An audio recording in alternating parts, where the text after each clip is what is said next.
মানে যারা নিহত হয়েছেন তাদের ইচ অ্যান্ড এভরি পার্সন, ছাত্র হোক আর যেই হোক না কেন, প্রত্যেককে 5 কোটি টাকা করে আমরা কম্পেনসেশন দেওয়ার জন্য আবেদন করেছি। এবং সাথে সাথে যারা আহত হয়েছে তাদের ব্যাপারেও আমরা বলেছি যে তাদের 1 কোটি টাকা দেবেন এবং তাদের সুচিকিৎসার জন্য দেশের বাইরে পাঠাবার ব্যবস্থা করব। তারপরে আমরা যে প্রেয়ারটা করেছি সেটা হচ্ছে যে এই যে কোর্ট আদেশ দিয়েছে, এই সমস্ত যেগুলো আমি কথা বলছি এই আদেশগুলো কোর্ট দিয়েছে। না, এই ট্রেনিং বিমান কোনো জনবহুল এলাকা, বিশেষ করে ঢাকা শহর সহ অন্যান্য এলাকার মধ্যে চলতে পারবে না, এই ধরনের একটা রুল থাকতে হবে এবং এই ব্যবস্থা করতে হবে এবং এই আদেশ আদালত দিয়েছে। এবং এই যে আমরা যে ক্ষতিপূরণ চেয়েছি তার সাথে আমরা বলেছি যে বিদেশে তাদের সুচিকিৎসার ব্যবস্থা করা। আর আমরা যে আরেকটা প্রেয়ার করেছি সেটা হচ্ছে যে বাচ্চাদের আইডি কার্ড দেওয়া হয় না প্রত্যেকটা স্কুলকে, সেই জন্য আমরা শিক্ষা সচিবকে পক্ষ করেছি, পার্টি করেছি এবং আমরা বলেছি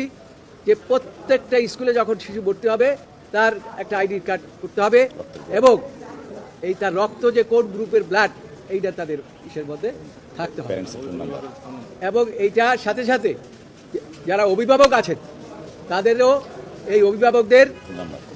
ফোন নাম্বার থাকতে হবে, তাদের আইডেন্টিফিকেশন থাকতে হবে, যাতে কোনো দুর্ঘটনা এইরকম ছাড়াও তো আরেক দুর্ঘটনা ঘটতে পারে, যাতে অভিভাবককে তারা দ্রুততম সময়ে কাছাকাছি পেতে পারে স্কুল কর্তৃপক্ষ বলেন, অন্যান্য কর্তৃপক্ষ বলেন, সেটা দায়িত্ব পালন করবে। আর একটা ব্যবস্থার কথা আমরা বলেছি যে উন্নত প্রযুক্তি ব্যবস্থা করে প্রত্যেকটা স্কুল এবং প্রত্যেকটা প্রতিষ্ঠানে অগ্নি নির্বাপক যন্ত্র সহ যা যা ফায়ার প্রতিস্থাপন করতে হবে, যাতে করে এই ধরনের ঘটনার ভবিষ্যতে না ঘটে। তার কারণ এরকম একের পর এক ঘটনা ঘটছে, যখন ঘটনা ঘটে